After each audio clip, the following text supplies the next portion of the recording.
Good morning, everyone. Today is Tuesday, July 9th, 2024. I'm Gene, and this is the first time we've done a morning session of Hanging with Uncle. Yesterday was kind of really busy. I did not have time to post an episode or broadcast, but I kind of just wanted to talk about, to me, what keeps me up at night. The importance of this election in 4 months in November. So,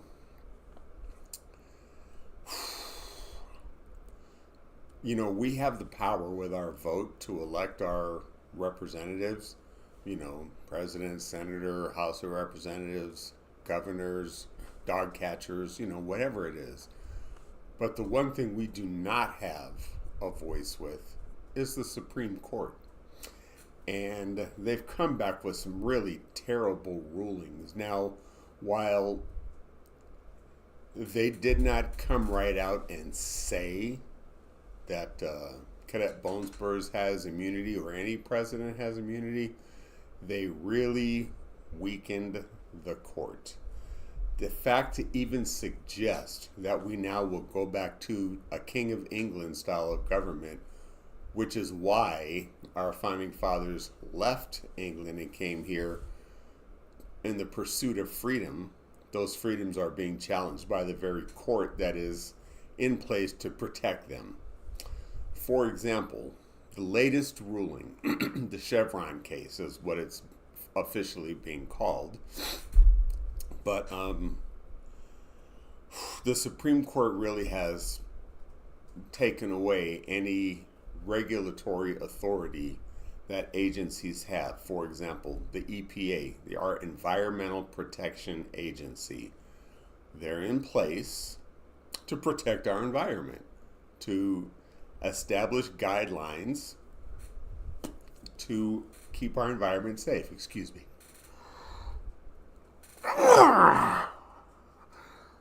Oh, man. Forgive me. They're there to make sure our air stays clean and the water we drink stays clean and just basically our planet is not polluted. And because our Supreme Court has been bought off, let's just face it, they're bought off. They're paid off by made men. People like Leonard Leo and Harlan Crow and all these other mega billionaires that put money in the pockets of the Supreme Court. When you have cases like Chevron now who are owned by the billionaires, well, look which way the Supreme Court ruled. They ruled in favor of the billionaires instead of our environment or protecting the water that you and I drink. And that's what scares me, because we don't have any control who gets nominated to sit on our courts. That is done by the executive branch.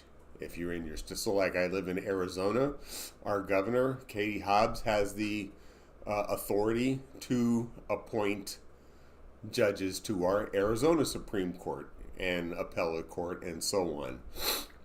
Just like the president nominates judges to sit on our appellate courts and judicial courts and the Supreme Court. We don't get a say over that. We just get to pick who makes the decision.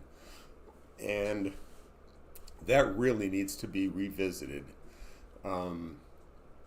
But it's really important to me because hopefully, with the way things are going, once President Biden is reelected, that maybe he'll pull his head out of his ass and consider expanding the Supreme Court to eliminate the millionaires and billionaires flunkies that wear the black robes, that sit on the high bench, that answer to no one. So it's important, and it's something that we really need to consider and talk to these candidates, especially if they're running for federal office, to find out their view on expanding the court. Term limits, some kind of adjustments, because starting with Mitch McConnell, Republicans have diminished our Supreme Court by refusing to even give Merrick Garland a hearing, or vowing, if Hillary had won the 2016 election, to not confirm any of her appointees as well. So they've weaponized the courts. Who's weaponized the courts? Mitch McConnell, Republicans, billionaires, and it's got to stop.